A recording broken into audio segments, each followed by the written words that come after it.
Good morning, students. Today we are going to discuss our remaining part of the Russian Revolution. हमने इससे पहले the Russian empire in 1914 discuss कर लिया. The economical and the social conditions of Russian society ये भी हमारा discuss हो गया. The conditions of the peasants in the countryside. After that the impact of socialism in Russia ये पढ़ लिया. इसके बाद हमने पढ़ा है the incident of bloody Sunday and the 1905 revolution. The next today's topic is the First World War and the Russian Empire. In 1914 the First World War started between two European allies. 1914 में first world war two European alliances के बीच में start हुआ. एक तरफ आपकी axis powers थी, दूसरी तरफ आपकी एलाइज पावर थी. तो एक्सिस पावर्स को सेंट्रल पावर्स के नाम से भी जाना जाता है. In the central powers there were Germany, Austria and Turkey, and in the allies power there were France, Britain and Russia. After that later Italy and Romania also joined the allies power. This was fought at global level. ये global level पे विश्व स्तर पे लड़ा गया था. Initially the war was popular in Russia and the people supported the Tsar Nicholas II. Tsar Nicholas second उस समय वहाँ का एम्परर था, सम्राट था रसिया का. और you can say that people supported the war and the Tsar Nicholas II. The Tsar had decided to take the command of the Russian army into his own hand. Jar ने ये फैसला किया कि वो रशियन आर्मी की command अपने हाथ में लेगा खुद. So he left his court, इसलिए उसने अपना दरबार छोड़ दिया. And went to the battlefield, और वो युद्ध के मैदान में चला गया. You can say that the Tsar Nicholas II, that was the emperor of Russia, he participated in the war, or he provided the leadership to the army of the Russia. Defeat of Russian army. Defeat of Russian army was shocking and demoralizing. Russian जो सेना थी उसकी हार अपने आप में shocking, एक सदमा देने वाली थी, एंड डिमोरलाइजिंग, और वहाँ के जो मोरल जो था आर्मी का वो गिराने वाला था. Russian army lost badly in Germany and Austria between 1914 and 1916. 1914 से 1916 के बीच में रशियन आर्मी की बुरी तरह से हार हुई जर्मनी और ऑस्ट्रिया के बीच में. There were over 7 million Russian casualties by 1917. 1917 तक लगभग 7 मिलियन रशिया के जो सोल्जर्स थे या यू कैन से सिटीजन्स थे वो मारे गए. As they retreated the Russian army destroyed crops and buildings to prevent the enemy from being able to live off the land. और बाद में कहता है कि रशियन आर्मी ने जो फसलें थी या बिल्डिंग्स थी उनको नष्ट कर दिया. टू प्रिवेंट द एनिमी, अपने दुश्मन को रोकने के लिए, from being able to live off the land, ज़मीन पर कब्जा लेने से. It led to over 3 million refugees in Russia. इससे कहता है कि 3 मिलियन रिफ्यूजीज हैं वो रसिया में आ गए. The situation dishonoured the government and the jar.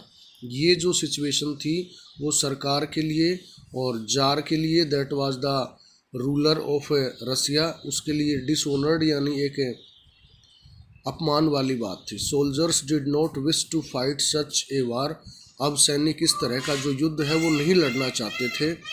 Impacts of the war, इस लड़ाई के प्रभाव क्या पड़े. The war had a severe impact on industry. इसका जो इंडस्ट्री है उस पर बहुत बुरा प्रभाव पड़ा. The country was cut off from other suppliers of industrial goods by the Germans. Germany से आने वाला जो रॉ मटेरियल था उससे कहता है कि अब ये कंट्री है वो पूरी तरह से कट गया. उसके बाद कहता है by 1916 railway lines began to break down. 1916 तक जो रेलवे लाइनें हैं वो भी टूटनी शुरू हो गई. Able bodied man were involve in the war. It led to the acute labour shortage. जो भी एबल बॉडीड मैन जो थे यानी physically fit, they were involved in the war, वो लड़ाई में शामिल थे. It led to acute labour shortage. इससे कहता है लेबर यानी मजदूरों की भारी कमी हो गई. Large supplies of grain were sent to feed the vast army. उस वास्ट आर्मी यानी बड़ी सेना के लिए बड़ी तादाद में जो अनाज है वो खाने के लिए सप्लाई किया गया। Food scarcity became common. इससे कहता है कि जो भोजन की कमी है वो आम बात हो गई, काफ़ी कम भोजन है, वो लोगों को नहीं मिला प्रॉपर टाइम पे। Which sometimes led to riots in the bread shop. इससे कहता है कि जो ब्रेड शॉप जो थी, रोटी की दुकानें, उन पे अक्सर दंगे होने लग गए। After that the February revolution in Petrograd. In the winter of 1917, 1917 की सर्दी के टाइम में conditions in the capital Petrograd were awful. जो कंडीशंस हैं कैपिटल पेट्रोग्राड में वो अच्छी नहीं थी।